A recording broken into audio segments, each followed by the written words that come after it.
आप देख रहे हैं न्यूज नाउ 24/7 ताज़ा खबरों के लिए हमारे साथ बने रहें। विकसित भारत बनाना तो दूर की बात है, अभी तो भारत के अंदर जो जाति और धर्म के नाम पर सरकार के संरक्षण में जहर घोलने का काम किया जा रहा है। उत्तर प्रदेश के मेरठ जिले के सरधना थाने के तहत एक लड़की अपनी मां के साथ जंगल में जा रही थी काटने के लिए, और वहां लड़की को खुलेआम उठा लिया गया। मां जब अपनी बच्ची को बचाने के लिए आई तो उसको बलकटी से काटकर उसकी हत्या कर दी। हमारा मिनिस्ट्री ऑफ होम अफेयर्स तो पूरी तरह फेल है। हमारे देश का गृह मंत्री बिल्कुल फेल आदमी है और देश का प्रधानमंत्री दोनों फेल हैं, क्योंकि दोनों का ध्यान केवल और केवल चुनाव जीतने पे, चुनाव लड़ने पे, चुनाव मैनेज करने पे, वोट चोरी पे, चुनाव चोरी पे, पूरा फोकस उनका उस पे है। आज 12 जनवरी 2026 को कांग्रेस कार्यालय में श्री राजेंद्र पाल गौतम जी की महत्वपूर्ण प्रेस ब्रीफिंग हुई। अनुसूचित जाति विभाग के राष्ट्रीय अध्यक्ष के रूप में वे एनडीए सरकार की नीतियों पर जमकर बोले। श्री गौतम ने मनरेगा योजना पर केंद्र सरकार की लापरवाही को कड़ा पत्र दिया। उन्होंने कहा कि मजदूरों के 100 दिनों का काम केंद्र ने छीना है, जो गरीबों पर सीधा हमला है। बिहार जैसे राज्यों में लाखों परिवार प्रभावित हो रहे हैं। नेशनल हेराल्ड केस को राजनीतिक साजिश बताते हुए उन्होंने एनडीए पर देश बेचने का आरोप लगाया। कांग्रेस का कहना है कि ये विपक्ष को दबाने की चाल है। गौतम जी ने चेतावनी दी कि कांग्रेस इसे बर्दाश्त नहीं करेगी। यूपी में दलितों, आदिवासियों और पिछड़ों पर हो रहे अत्याचारों का जिक्र हुआ। राहुल गांधी जी के कास्ट सेंसस के पक्ष में बोलते हुए उन्होंने कहा कि शिक्षा संस्थानों में आरक्षण सुनिश्चित हो। सर्वोच्च न्यायालय से भी कार्रवाई की मांग की। गौतम जी ने मोदी सरकार को कॉर्पोरेट राज चलाने वाला बताया। उन्होंने कहा, देश में लोकतंत्र नहीं, कॉर्पोरेट का राज है। ये बयान सोशल मीडिया पर वायरल हो रहा। एक तरफ हम भारत को विश्व गुरु बनाने की बात कर रहे हैं, एक तरफ हम बात कर रहे हैं कि भारत एक विकसित भारत बनने वाला है, लेकिन उस विकसित भारत की तस्वीर क्या है? विकसित भारत बनाना तो दूर की बात है, अभी तो भारत के अंदर जो जाति और धर्म के नाम पर सरकार के संरक्षण में जहर घोलने का काम किया जा रहा है।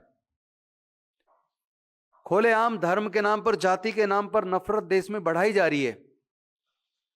अगर देश में इसी तरह नफरत बढ़ेगी, जाति के आधार पर, धर्म के आधार पर हत्याएं होंगी, तो विश्व गुरु बनना तो दूर की बात है। जितना भारत पिछले आजादी के बाद, जितनी तरक्की भारत ने 70 सालों में की, केंद्र सरकार के नेतृत्व में, मोदी जी के नेतृत्व में, ये भारत फिर से 14वीं शताब्दी में चला जाएगा। और दुख की बात तो यह है कि योगी जी ने मोदी जी को भी पीछे छोड़ दिया। योगी जी सत्ता का इस्तेमाल, संसाधनों का इस्तेमाल, पुलिस का इस्तेमाल खुलेआम जनता को कुचलने में, दलितों, पिछड़ों, आदिवासी और माइनॉरिटीज को कुचलने में कर रहे हैं। जहां एक तरफ वो बात करते हैं नो टॉलरेंस पॉलिसी है, उत्तर प्रदेश की सरकार ने ही बुलडोजर खोज निकाला, लेकिन वो बुलडोजर अक्सर जाति और देखकर चलता है।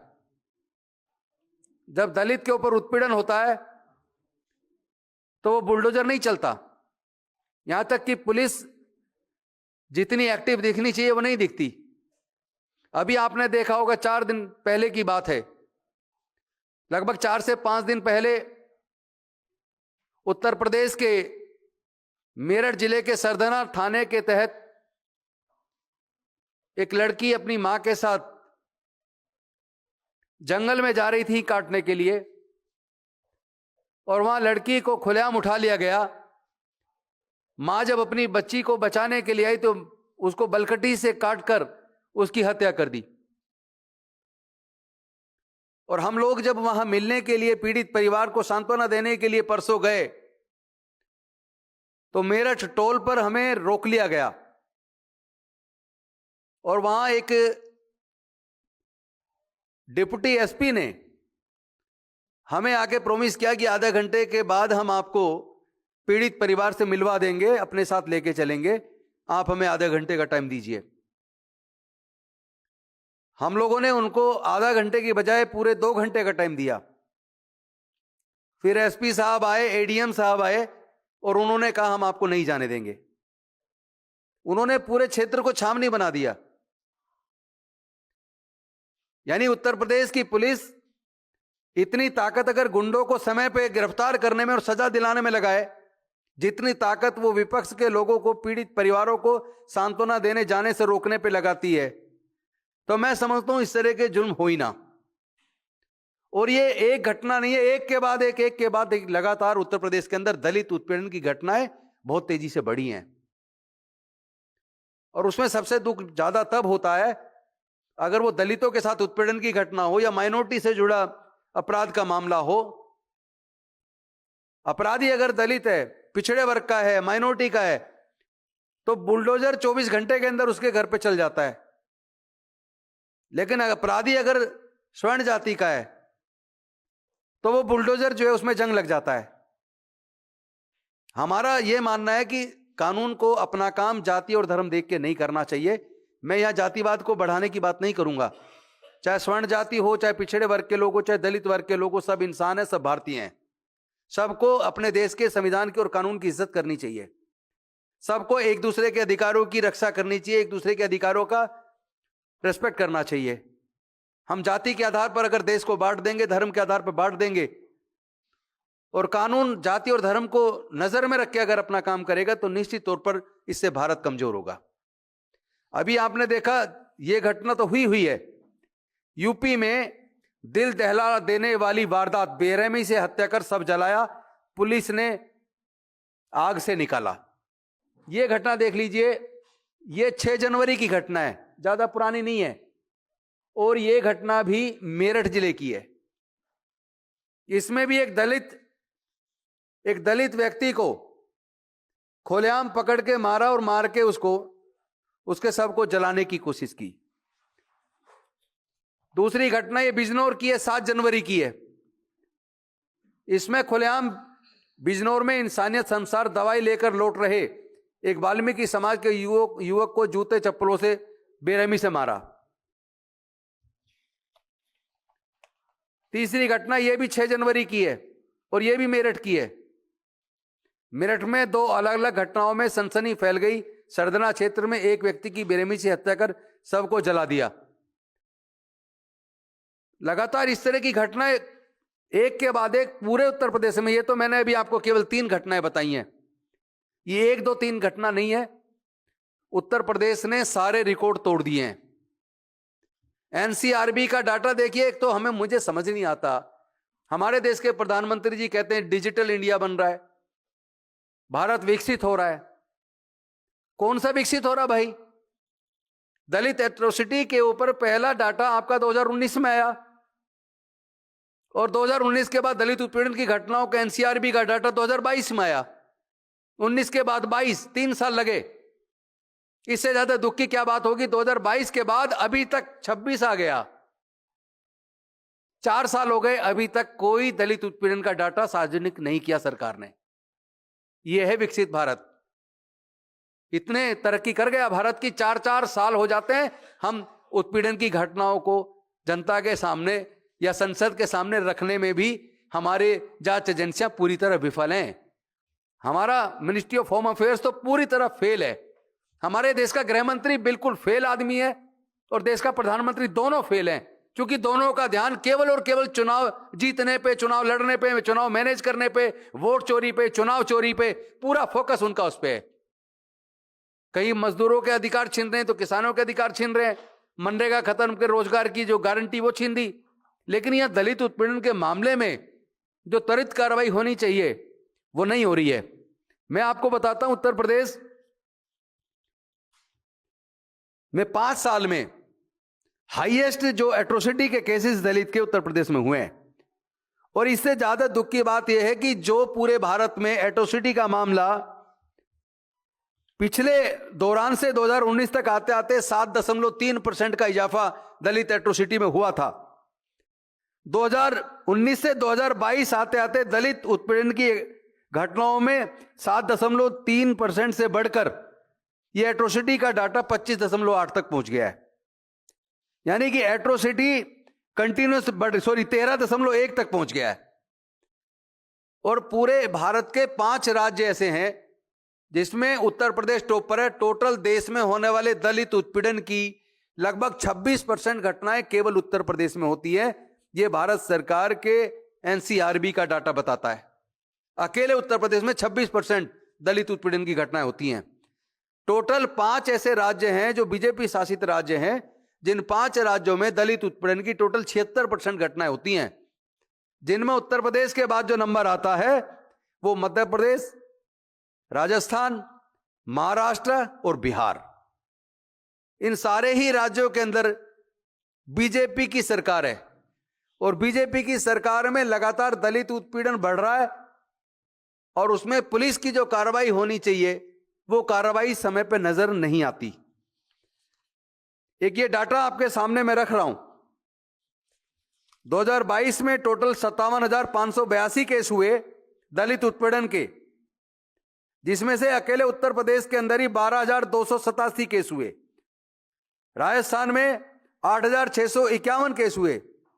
तीसरे नंबर पर मध्य प्रदेश 7,732 केस हुए। तो इस प्रकार से इसके बाद नंबर आता है बिहार का। यानी टोटल 5 राज्यों के अंदर ही 76% दलित उत्पीड़न के केस यूपी शासित राज्यों में हो रहे हैं।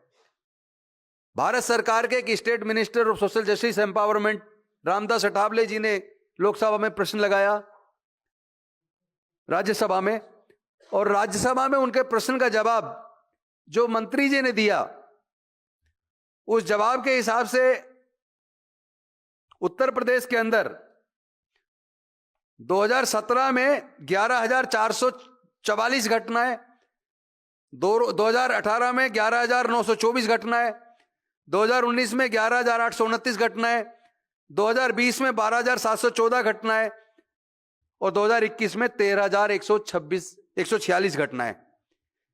लगातार यह डाटा बढ़ता जा रहा है। उसी प्रकार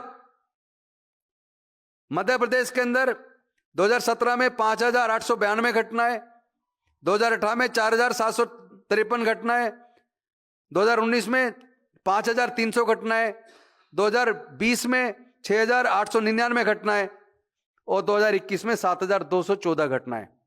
एक एक घटना में अगर आपको पढ़ के बताऊंगा तो बीजेपी शासित राज्यों में दलित उत्पीड़न की घटनाएं बहुत ज्यादा तेजी से बढ़ी हैं, और वो इसलिए बढ़ी हैं क्योंकि वो सत्ता के संरक्षण में घटना करने वाले लोगों को सरकार की मदद मिलती है।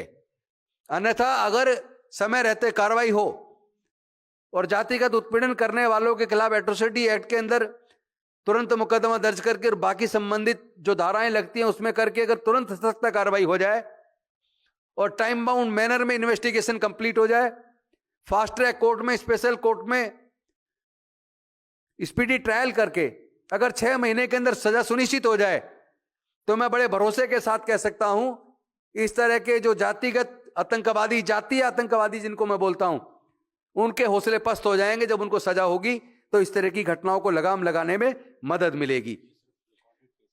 ये सिर्फ रिकॉर्डेड केस हैं, जो अनरिकॉर्डेड होते हैं उसका तो आप अंदाजा नहीं लगा सकते कितने, उसका अंदाजा इस कॉल से लगा लीजिए कि भारत की सरकार ने एक हेल्पलाइन नंबर जारी की थी कि कोई दलित एट्रोसिटी का मामला हो तो इस हेल्पलाइन नंबर पर सूचना दें। 6,50,000 से ज्यादा कॉल SC ST एट्रोसिटीज की 2021 में 1 साल के अंदर आई, और उसका आप डाटा देखेंगे तो दंग रह जाएंगे। इसमें मैं आपको बताता हूं, अकेले उत्तर प्रदेश के अंदर 3,33,516 कॉल आई, 3,33,516। और शर्म की बात यह है कि उसमें से केवल 825 मुकदमे फॉर्मली रजिस्टर्ड हुए। 3,33,516 कॉल पे मुकदमे दर्ज किए केवल 1,825, और उसमें जो रजिस्टर्ड जो ग्रीवेंस हैं उनको किया केवल 1,515। इसी प्रकार बिहार में टोटल कॉल आई 58,112 और ग्रीवेंस रजिस्टर्ड की गई 718, केवल रिजॉल्व किए गए केवल 707। महाराष्ट्र में केवल 268 कंप्लेंट रजिस्टर्ड हुई। तो इस तरीके से जो जीरो टॉलरेंस की जो बात थी उनमें रिजोल्यूशन तो जीरो है, जो रिजोल्व किए केसेस महाराष्ट्र में जीरो है। और जो सरकार की हेल्पलाइन नंबर का क्या फायदा? लाखों कॉल आ रही हैं, चंद हजार मुकदमे बड़े मुश्किल से दर्ज हो रहे, वो भी तब होते हैं जब उस समाज के जागरूक लोग धरने प्रदर्शन करते हैं, तब दबाव बनता, तब कहीं जाकर मुकदमे दर्ज होते हैं। अब आप बजटरी एलोकेशन देख लीजिए, दलित उत्पीड़न पे कॉम्पेंसेशन और पुलिस पे जो खर्च होता है उस उन सब चीजों के लिए केवल 483 करोड़ 2025-26 में बजटरी एलोकेशन किया गया। और 463 में से SC/ST वुमेन, केवल वुमेन डेडिकेट जो वुमेन के साथ एट्रोसिटी है, उसमें केवल 138 करोड़ रुपया एलोकेट हुआ है पूरे देश में। पूरे देश में 138 करोड़, जबकि आए दिन दलित महिलाओं पे बलात्कार, सामूहिक बलात्कार, हत्या, इस तरह की घटनाएं होती रहती हैं। तो ऐसे में अगर बजट देने में भी केंद्र सरकार इतना भारी कंजूसी कर रही है तो फिर न्याय मिलेगा कैसे? तो मैं आज आपके माध्यम से केंद्र सरकार को चेताना चाहता हूं। आज ही हम लोग, बल्कि इन सारी घटनाओं के विरोध में, मेरठ सहित जो घटनाएं हो रही हैं इनके विरोध में जंतर मंतर पर आज हमारा 2 बजे प्रदर्शन भी है। और हम लोग कोशिश ये कर रहे हैं कि सरकार प्रदर्शनों पे इतनी बैन लगा रही है। हमने जो चिट्ठी दी, मुझे दुख के साथ कहना पड़ रहा है कि यहाँ डीसीपी न्यू दिल्ली के द्वारा हमारे प्रदर्शन को ये कह के परमिशन देने से मना किया कि भाई कम से कम 10 दिन पहले आप कोई भी प्रदर्शन करना हो, कम से कम 10 दिन पहले बताएं। मैं पूछना चाहता हूं केंद्र की सरकार से, मैं पूछना चाहता हूं होम मिनिस्ट्री से, कहीं पे बलात्कार हो जाए, हत्या हो जाए तो क्या प्रदर्शन करने के लिए 10 दिन तक इंतजार करेंगे? अगर आप समय रहते कार्रवाई कर दें तो हमें प्रदर्शन करने की जरूरत ही क्यों पड़े? अगर आप दोषियों को सजा सुनिश्चित कर दें तो इस देश में राजनीतिक पार्टियों को भी, विपक्ष को, या फिर जितने एनजीओ चल रहे हैं, या प्रदर्शन करने की जरूरत क्या पड़ेगी? आप समय रहते कार्रवाई कीजिए। लेकिन ये क्या मजाक है? हमारा जो एक अधिकार है, फंडामेंटल राइट है कि हम इकट्ठा होके अपना विरोध प्रदर्शन जाहिर करें। तो विरोध प्रदर्शन करने के लिए अगर रेप, बलात्कार, हत्या और इन सारी घटनाओं पे क्या हमको पुलिस को 10 दिन तक इंतजार करना पड़ेगा तब प्रदर्शन करेंगे? तो ये हम लोग प्रदर्शन कर रहे हैं। पुलिस जो कार्रवाई करना चाहे करे, लेकिन शांतिपूर्वक प्रदर्शन करने पे क्या कार्रवाई करोगे आप तो हमारा फंडामेंटल राइट को छीनने की बात कर रहे हैं। मैं चाहता हूं केंद्र सरकार इसको गंभीरता से ले। देश के गृह मंत्री अपने पुलिस को आदेश दें, इस तरह के फर्जी आदेश पारित ना करें कि 10 दिन पहले आप प्रदर्शन से 10 दिन पहले परमिशन अप्लाई करें। क्योंकि घटना आज घटी है तो पीड़ित परिवार के साथ तो आज खड़ा होना है। आपकी पुलिस कार्रवाई नहीं करेगी तो विरोध प्रदर्शन तो हमें आज करना है, हम 10 दिन तक इंतजार करेंगे क्या? तो ये तरीका जो है देश के संविधान को खत्म करने का है, लाइफ लिबर्टी के अधिकार को खत्म करने का है, और जो संगठनों का इकट्ठा होकर विरोध प्रदर्शन करने का, right to speech and expression का जो अधिकार है, ये छीनने का काम मोदी जी की सरकार कर रही है। ऐसा लगता है जैसे हम विकसित भारत नहीं बल्कि भारत को 14वीं शताब्दी में ले जा रहे हैं और भारत को हम लोग कमजोर करने का काम कर रहे हैं। Thank you very much. आपको यह वीडियो पसंद आया हो तो इसे लाइक करें, हमारे चैनल को सब्सक्राइब करें।